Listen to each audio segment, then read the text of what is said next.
20 वर्षाच्या तुमच्या अनुभवामध्ये तुम्ही असंख्य पेशंट्सना हँडल केलंय, ट्रीट केलंय, तर तुमच्या आयुष्यामध्ये असे काही अविस्मरणीय असे अनुभव तुम्हाला नक्कीच आले असतील, तर प्रेक्षकांबरोबर एक दोन तुम्ही प्लीज शेअर करा. अविस्मरणीय हे वेगवेगळ्या कारणांनी असतात. काही कटू प्रसंग, काही गोड प्रसंग असतात.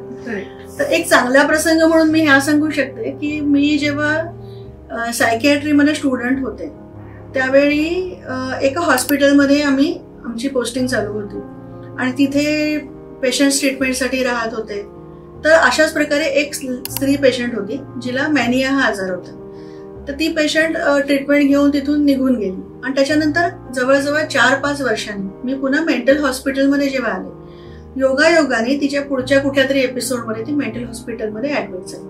तर जेव्हा माझा पहिला दिवस होता, मी जॉईन झाले आणि माझ्यासोबत माझ्या एक सिनियर डॉक्टर तुला ओरिएंटेशन देते म्हणून वॉर्डमध्ये घेऊन गेल्या.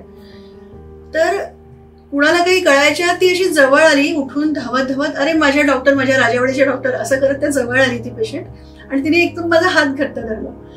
तर तो प्रसंग माझ्यासाठी इतका महत्वाचा होता की मला असं वाटलं की त्या काळात, मी स्टुडंट असतानाच्या काळात, म्हणजे मी जेव्हा फुल्ली ट्रेंड पण नव्हते त्या काळात सुद्धा इतकी छान आमच्यामध्ये एम्पॅथी निर्माण झाली की तिने मला लक्षात ठेवलं आणि नंतर इतक्या वर्षांनी in the throes of her illness also तिने मला ओळखलं आणि शिवाय तिने माझी ओळख माझ्या त्या सिनियर डॉक्टरने करून दिली, हा आमच्या डॉक्टर.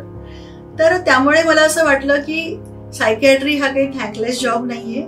पेशंट्सना मॅटर करतं की सायकियाट्रिस्ट किंवा सायकोलॉजिस्ट हे जे एफर्ट्स घेत आहेत, इव्हन दो आम्ही पेशंटला कायमच्या आयुष्यात बरं करू शकलो नाही तरी त्यांच्या आयुष्यात आम्ही खूप काही होप्स घेऊन येऊ शकतो आणि आपलं खूप लास्टिंग इम्प्रेशन त्यांच्यावर पडतं. ही गोष्ट मला त्यावेळी जाणवली आणि मग असेच काही प्रसंग आपल्याला पुढे मोटिवेट करतात.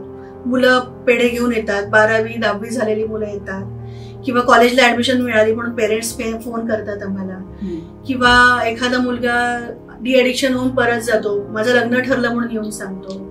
काही वेळा पेशंट गोळ्या घेण्यासाठी येतात आणि माझ्या जुन्या वॉर्डात जातो, माझ्या मामांना मावशींना भेटून येतो असं म्हणून जाऊन येतो.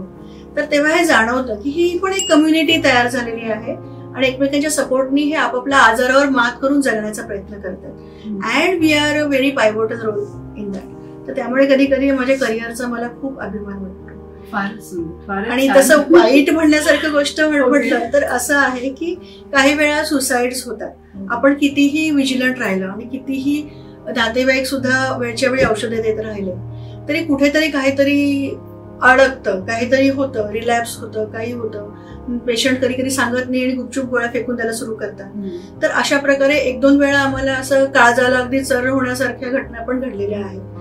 फॉर एक्झाम्पल, एका पेशंटचं डी ॲडिक्शनच्या वॉर्डचा पेशंटच होता आणि त्याला घरी जायचं होतं आणि त्याचा आधीच्या ऍडमिशनच्या वेळेचाच प्रश्न हा होता की माझी मिसेस माझ्यासोबत राहत नाही आणि ती म्हणे माझ्या मुलीला तिच्यासोबत नेलेलं आहे, ती मला भेट घेऊ देत नाही.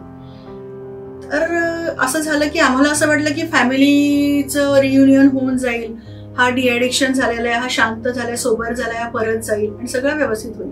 तर त्याला त्याच्या आईने डिस्चार्ज घेतला, आनंदाने घरी गेला आणि नंतर आम्हाला 15 दिवसांनी असं कळलं की तो घरी गेल्यानंतर पहिली गोष्ट म्हणजे तिच्या बायकोच्या माहेरी गेला तिला भेटायला. तर समहाऊ त्यांच्या दोघांमध्ये रिकॉन्सिलेशन नाही होऊ शकलं आणि तो परत आला आणि त्याने आत्महत्या केली.